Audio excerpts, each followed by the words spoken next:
There is a court order dated 18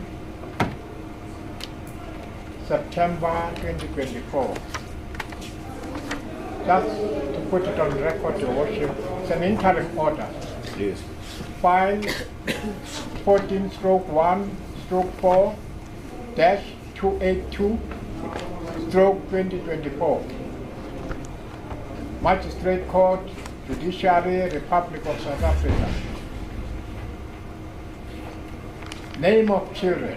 Your Worship, I won't read the name of children because there is media inside here. Yes. Order. The minor children being number 1, remain in care of biological father, Revival Motsoeneng. Accused number 3. 2, the minor child, number 2, remain in care of the maternal grandmother, Margaret Malaza. And the court order is very clear. Number 3, the minor child, number 3,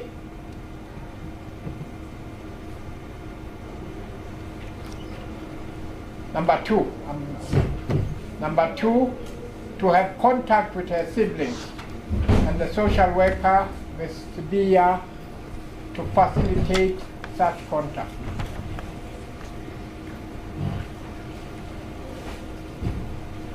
Your Worship, I made a mistake when I read the first order. Let me correct myself. The minor children, there are 3, Your Worship, are to remain in the care of their biological father, Revival. There are 3, Your Worship. Even the child that had remained with their maternal grandmother was given over to his father. Your Worship, as I pointed out, that their father, accused number 3, is the correct word,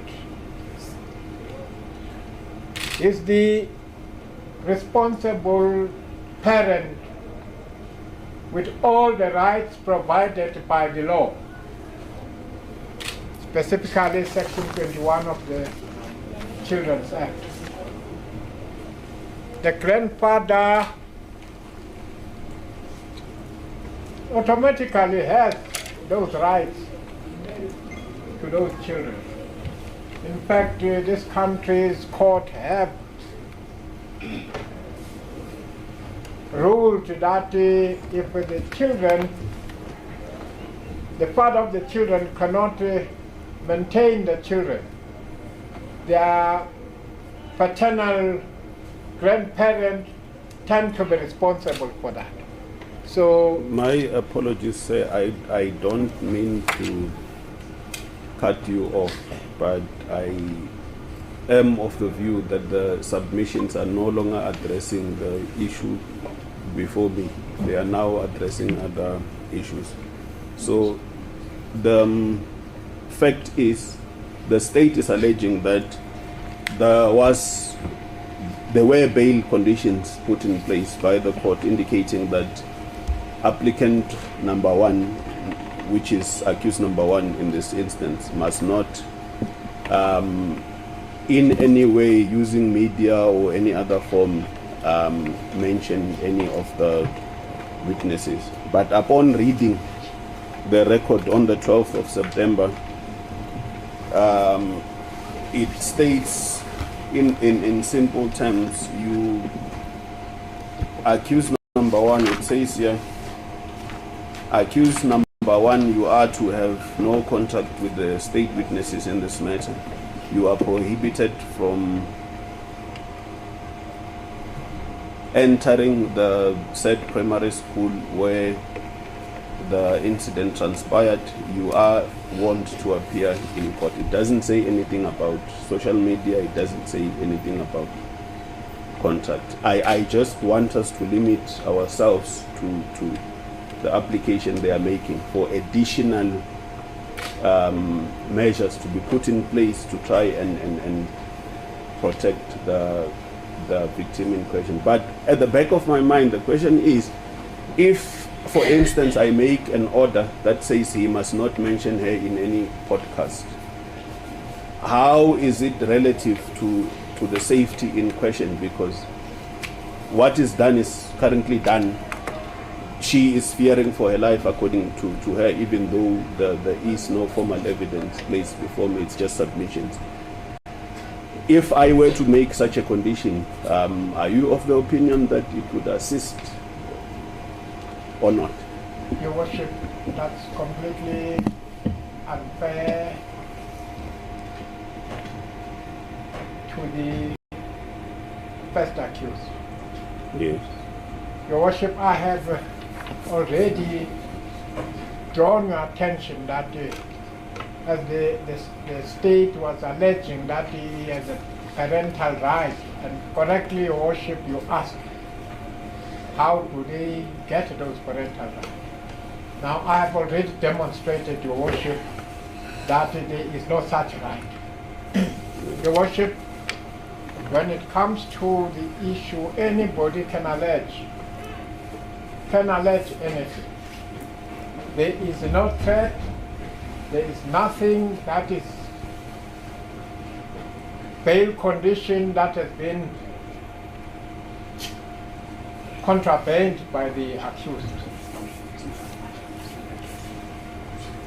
Your Worship, in this situation, Your Worship, it makes it even very difficult for one to think how could this particular situation help, Your Worship. Your Worship, can I approach? Yes. Thank you.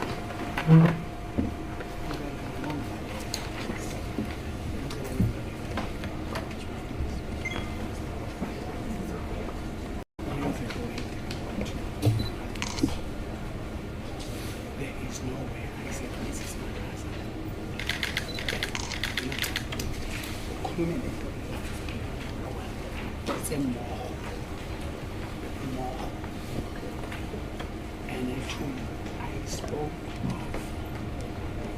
of the suspects on my case. Mrs. Mala is a suspect on the case. And the church was banned for her. No, it didn't listen. The church was banned because Mrs. Mala had to be taken out of the court. They wanted her out of the court.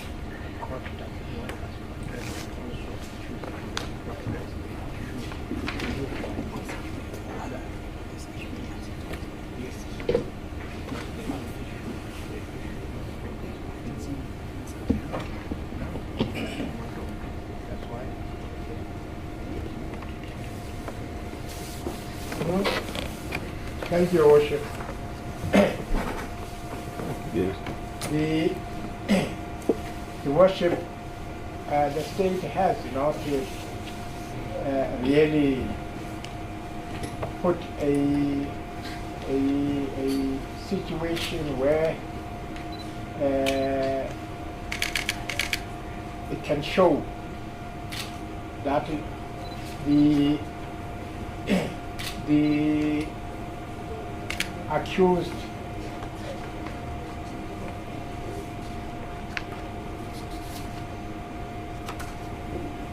are a danger to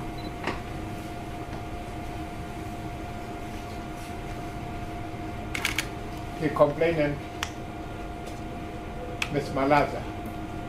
In fact, Your Worship, it's just a complaint that does not belong to this court. It's a complaint that she talks about something that addressing the issue of another case where accused number one is a complainant and she's a suspect. So So it does not belong to this particular court, and it should be addressed at the court where it belongs. In this case, I understand the prosecutor is trying to bring in issues that are of concern but have no substance. And that's my position. I just want to understand the conduct of the accused. Is it endangering the safety of the witness by merely probably stating her name? Yes, you have indicated that there is a case open or existing where probably Mr. Motsoeneng could be the complainant and the said witness could be the respondent. But the conduct in itself, would you say that it endangers the safety of the said witness or not? Your Worship, openly, when you're dealing with addressing journalists, they deal with issues of public interest. They do not endanger anybody. Now, journalists are responsible people. They will never put in issues that endanger somebody. And in this situation, Your Worship, the state is referring to professional people who have understand the principle of journalism at its best. Now, there is nothing that endangers the life of the complainant. Your Worship, I can safely say to you that since the beginning of this issue, the accused have behaved properly. They address journalists as the journalists request to be addressed by them, and they cannot hide certain things that journalists in the public interest want to know. And in that situation, Your Worship, if we curtail that, we will be going against freedom of speech and the freedom of press. The press has a responsibility to report to its readers or listeners, and the case of a radio or TV audience. So those are acting responsible, Your Worship. And if there is something wrong, we've got the press ombuds to complain to.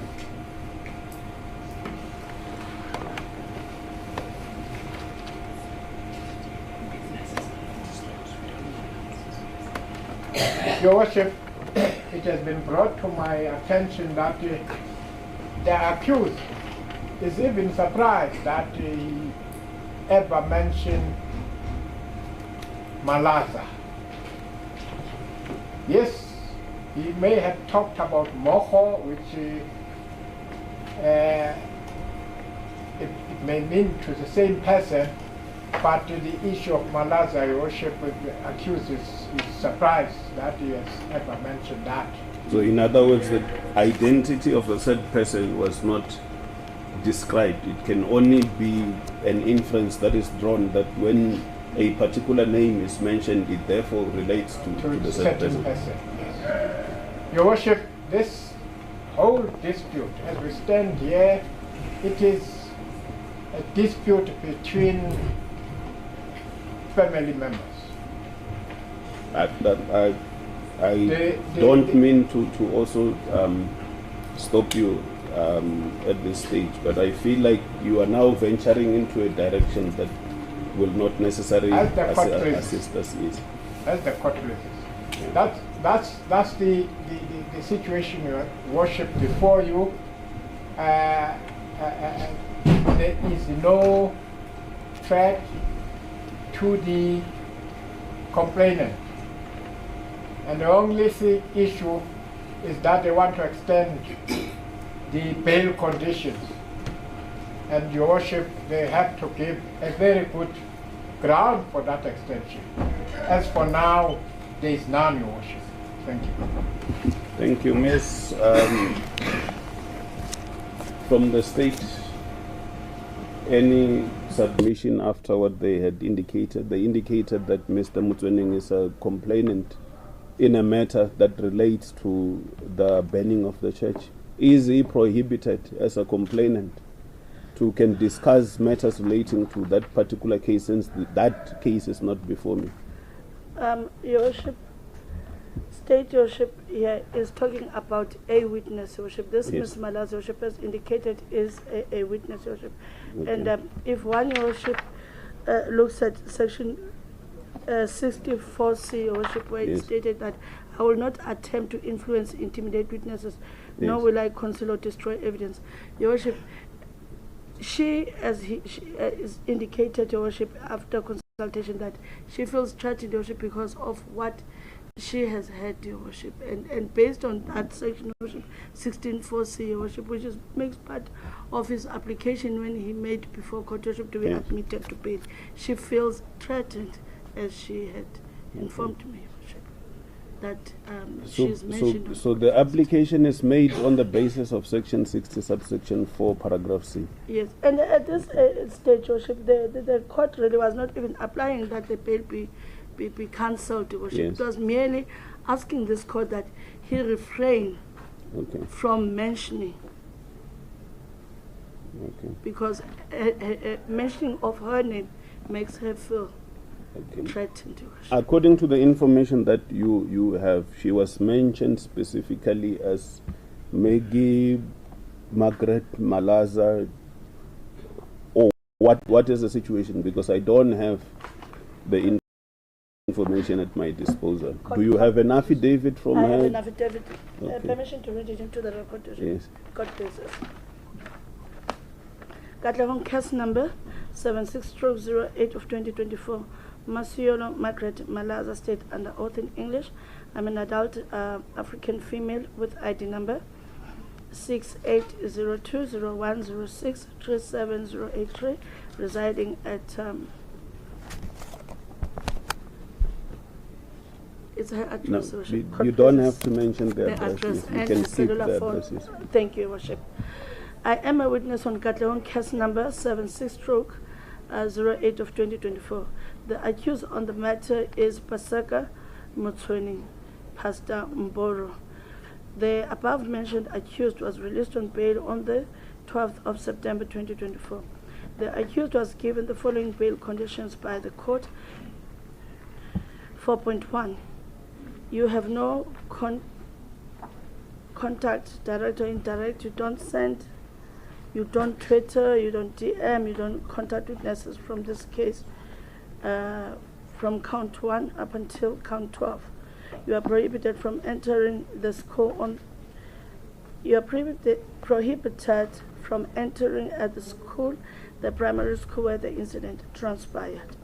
On the following dates, the 12th of September 2024, 18th of September 2024, 20th of September 2024, 23rd of September 2024, 26th September 2024, and on the 6th of October 2024, the accused Pastor Mboro had briefing with different media podcasts, and where he makes a statement accusing myself and my family that we satellite his church. He further told the media that he is owning many firearms and that everybody knows that that statement alone threatened me and my family. We live in fear. When we walk at the mall, the people are threatening us, saying that we burned their church to ashes. I don't feel comfortable with Pastor Mboro mentioning my name and that of my family on social media. Your Worship, the statement has been signed by the deponent and so commissioned. Okay. So what was the name that was mentioned in this broadcast? Court, Your Worship, my complainant is before Court, Your Worship, Mrs. Malaza. Can I call him perhaps, Your Worship? You can call. Let's verify the facts. Oh, Your Worship, I'm informed that only the sister is here now, Your Worship. Yes. The sister who also forms part of the family that feel threatened, Your Worship, as they walk. Where is the investigating officer? He's present, he's here, Your Worship. When you consult with the investigating officer, did he verify the facts as the investigating officer to try and find out whether what the complainant is referring to is actually the truth or it's just a fact that is mentioned? I'm addressing the prosecutor. You can consult with the investigating officer. But did he do that?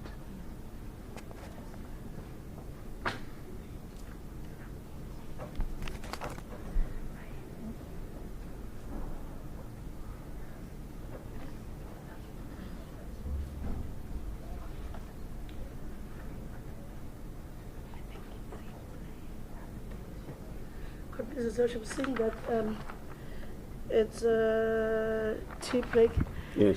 can we just adjourn for tea, Worship, so that he can dot down all the, as per the dates, Your Worship, the name of the podcast and all of that? Okay. I am not asking for the name of the podcast. What I'm asking for is the complainant alleges that a name was mentioned in these platforms. Yes, Worship.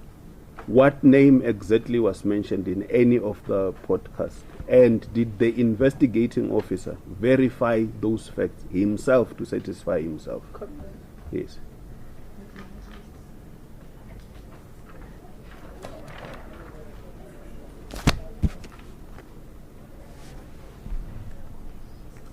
I believe because it's tea time, we can adjourn for tea. We will come back at 5:30. God please, Worship. Is there any person who has an issue with us adjourning for tea? Okay. Thank you. Court adjourns. I'm waiting, ma'am. Don't waste my time. You are still sitting. Thank you.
is Mrs. Malaza, Your Worship.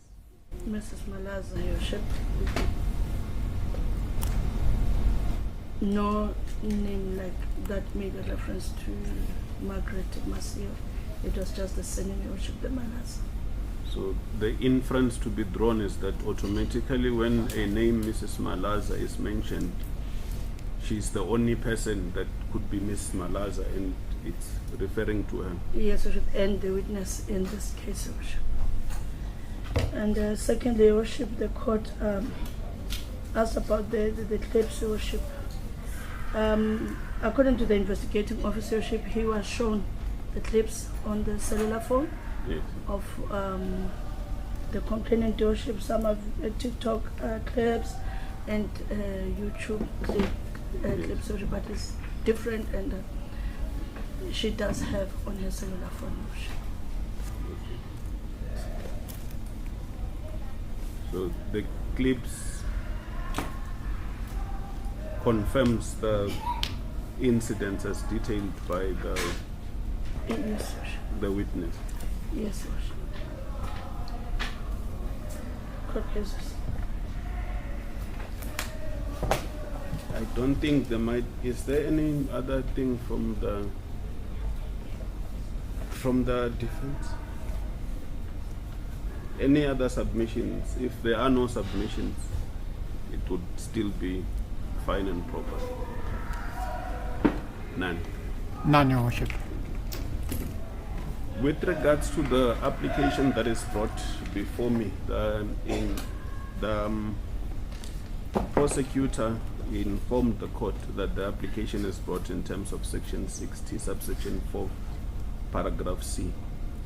Section 60, subsection 4, paragraph C talks about something completely different.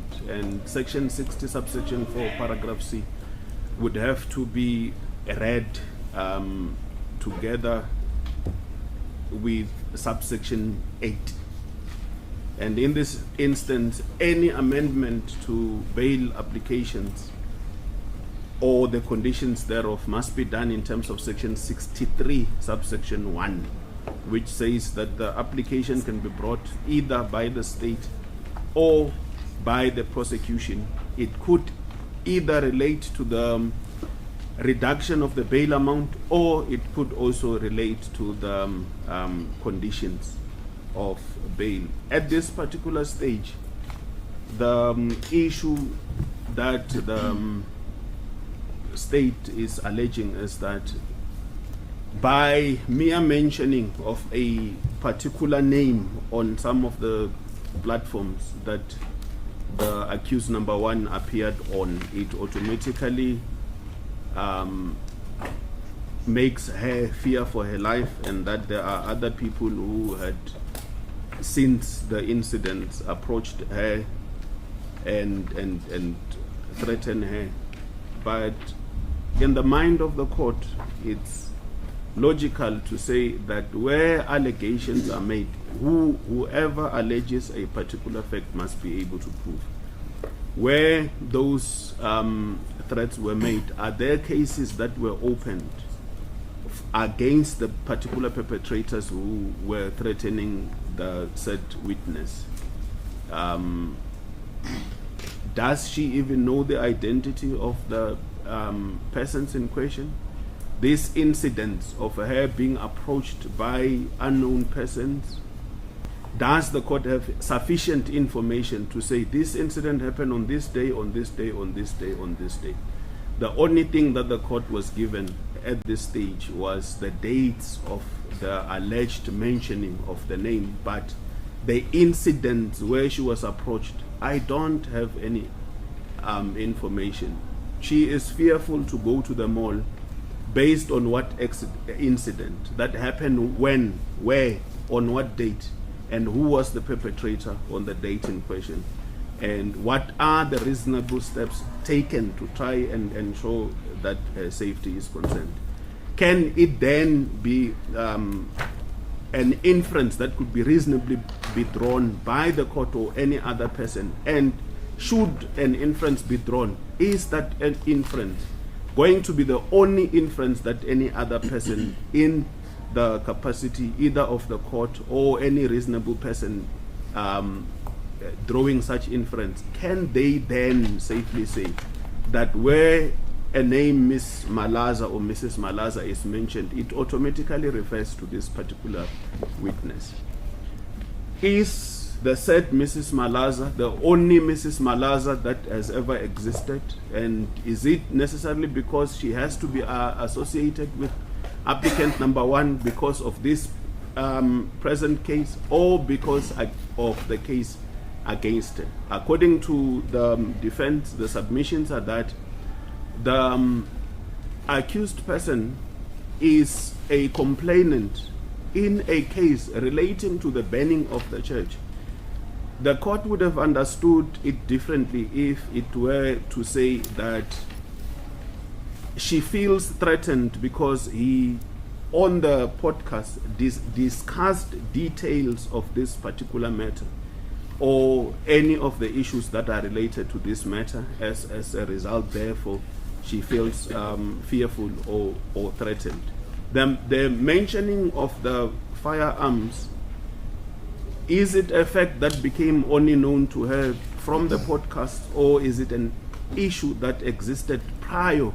During the bail application, was it an issue that was discussed? Is it that he could be in possession of licenses in respect of those firearms?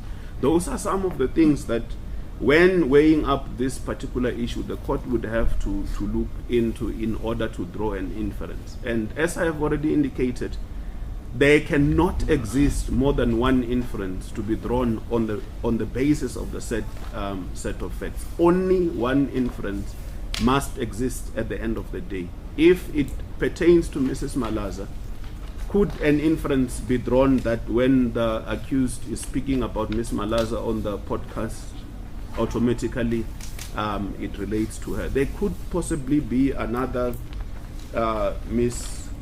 Malaza other than the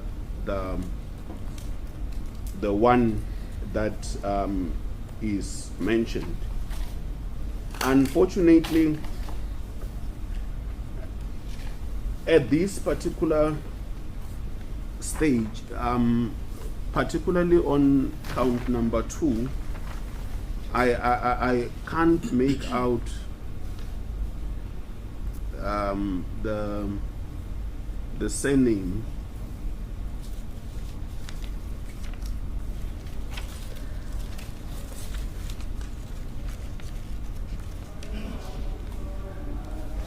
Maybe the state may be able to assist me. There is Megi Motsoeneng Ntsiye. I don't know whether this is Ntsiye. I can't make out the handwriting properly.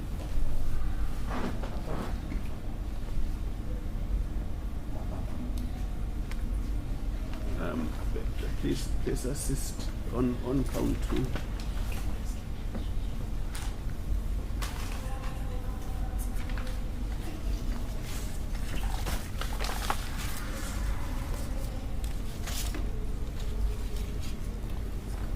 Meki Motsoeneng.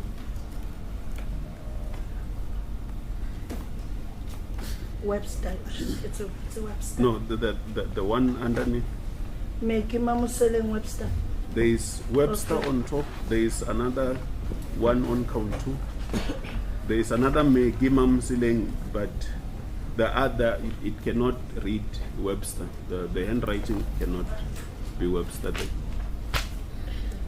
It's Webster. Threatening. Yes, threatening to injure the said Meki Motsoeneng Webster. Thank you.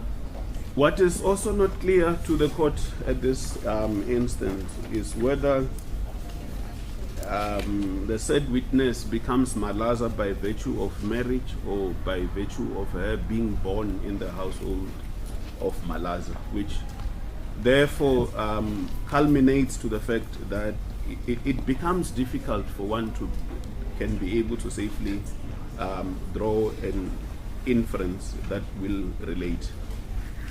is a matter of state versus Nzuza. Although it was not a high court type of a decision, it was a regional court decision in Durban, where the court was dealing with almost a similar set of facts, even though it is not a precedent at this instance. The court in that matter indicated that for Section 63(1) applications to be done, conditions or circumstances must have changed that will render the necessity to have the bail conditions amended. So under the circumstances, after having listened to the state and the submissions and the incorrect assumption that the matter is brought under Section 64C, I am not convinced that at this stage the court should temper or interfere with the conditions as previously placed by the court, because the inference to be drawn can be more than one inference, that it could be another Mrs. Malaza that burned down the church, as long as there was no mention of either the name or the initial or anything that will bear specific reference to the said person who is a witness in the matter. I am satisfied that there are no violations of the bail conditions at this stage, since it was only indicated that he should not directly contact or indirectly contact the witnesses, and not to say that he should not say anything or mention anything. And should he be doing so, it could as well be that he is expressing his views as a complainant in the matter where he had opened a case, and it cannot safely be that his intention was to try and endanger the safety of the witness in this particular matter, because no reference, according to the state, was made to this matter. The reference was made to the incident of the burning of the church, which is a matter that is not before this court. This court cannot amend bail conditions based on a matter that is happening in another court, and which the court has no facts of and cannot be able to comment under the circumstances. So I am of the view that the bail conditions, as indicated, they are sufficient enough to provide protection to the witnesses. Should there be a violation of the bail conditions, the state is fully aware that Section 68 will have to be applied, and his bail will have to be cancelled upon an application brought by the state. But at this stage, I don't have sufficient information that could lead me to draw the only reasonable conclusion to be that by mentioning Mrs. Malaza, then it meant indirect harm to the said witness. That by mentioning the issue of him owning firearms, it automatically means that he wants to harm her, or the intention was to try and harm the witness. I am of the view that based on the facts as presented before me, a conclusion cannot be drawn that the mentioning of the name or the firearm was intended to interfere or to influence or to endanger the safety of the said complainant. And as such, I will not grant the application by the state to amend the bail conditions at this stage. Court pleases, Your Worship. The court pleases. Investigation, Your Worship, is complete. Request the matter to be postponed for regional court date allocation. Investigations are complete in respect of all the counts. All the counts, yes, Your Worship.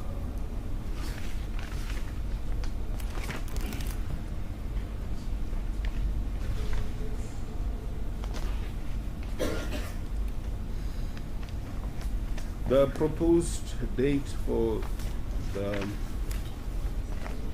11 November. Advocate. The 11th of November is a Monday.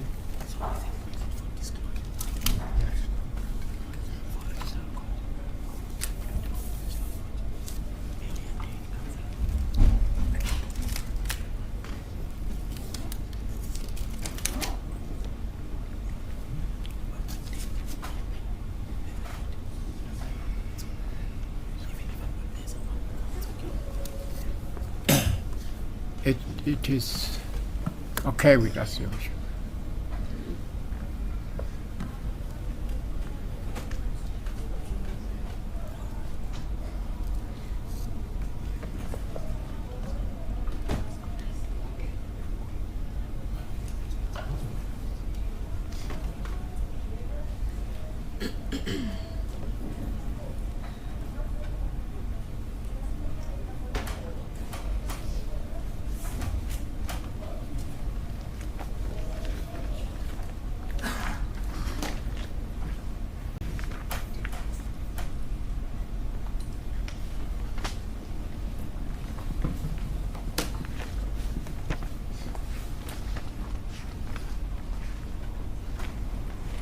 With regards to the status of the three accused, they are all out on bail.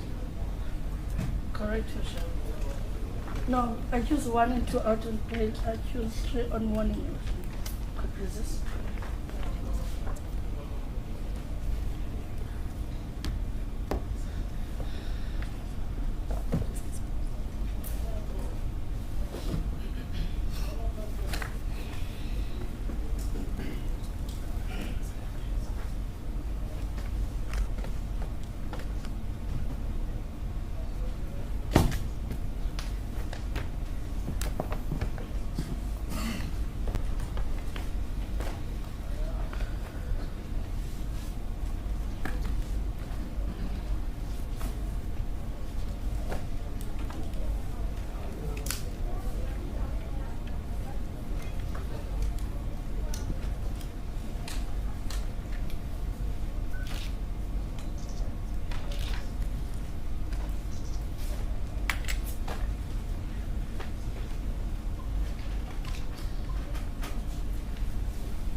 Thank you, gentlemen. Your matter is going to be dealt with as follows.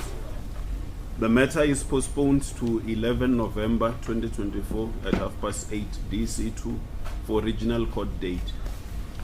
Accused number 1 and number 2 are out on bail. Bail is extended until then. Failure to appear, warrant of arrest will be issued against you. Your bail monies will be provisionally forfeited to the state, and if you don't appear within 14 days thereafter, your bail monies will be finally forfeited to the state. Accused number 3, you are out on warning. Failure to appear, a warrant of arrest will be issued against you. If a warrant is authorized and you are arrested, you may have to be tried for failure to appear, and if found guilty, you are going to be sentenced to a term of imprisonment with or without an option of a fine. The sentencing only happens if you are found guilty for failure to appear.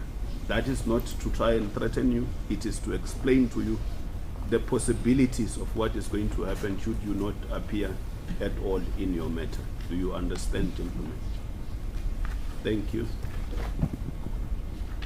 Yalona ichechiseditswe di 11th November di tlo go tla mo DC2 ka pa se tuseng ko ro thole date ya lona hore nyo ya lona e tlo tswela pele ka kwa regional court date ka ga tsatsi le feng. So accused number 1 le 2 le tswile ka bail enke. Bail ya lona ya sebeletsa until ka tsatsi le.